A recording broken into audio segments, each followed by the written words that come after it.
तर मित्रांनो, आज आपल्या चॅलेंजचा 14वा दिवस. तर सकाळी-सकाळी मस्तपैकी आलो बा मी रनिंग करायसाठी. मस्तपैकी मग रनिंग केली बढियापैकी आम्ही ना. तर मग आपण ना खतरनाकमध्ये वर्कआउट खतम केला बा. मग निघालो बा घरी जासाठी. तर सगळ्यात पहिले आलो बा मी घरी. मग घरी आल्यानंतर केलं बा आपलं काम. तर आपलं पहिलं काम होतं म्हशी धुवायचं. मग मस्तपैकी म्हशी धुवायला मी ना. नंतर मग आपल्याला टाकायचं होतं शेण. मग मस्तपैकी शेण टाकायला भेटलो बा मी. त्यानंतर आपले सगळे पूर्ण कामं झाले बा. नंतर मग बसून होतो बा इथे ह्या दोघांपाशी. हे मस्त गाणे लावून मस्तपैकी नाचून गाणून काही ना काही करून राहिले होते हे मस्तपैकी पाहू शकता गाईज.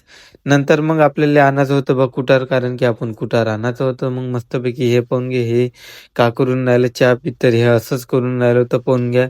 काही करून राहिलं होतं हे चहा पित्तरले बुट्ट. मग आलो बा आपण कुटार आणण्यासाठी. मस्तपैकी कुटार घ्यायचं बा म्हटलं, कारण की आपल्याला कुटार न्यायचं होतं बा. मस्तपैकी कुटार घेऊन येतो. तर मग आपण ना खतरनाक मध्ये कुटार भरलं बा. मस्तपैकी घरी घेऊन गेलो. मग तर मग मस्तपैकी तयारी करून निघालो बा. आपल्याला जायचं होतं आपल्या कामावर. तर मग भेटू मग उद्याच्या नवीन ब्लॉग मध्ये. आता ब्लॉग इथंच खतम करतो. भोकात जाऊ दे, बाकीचं घेऊन देणं आपल्याला.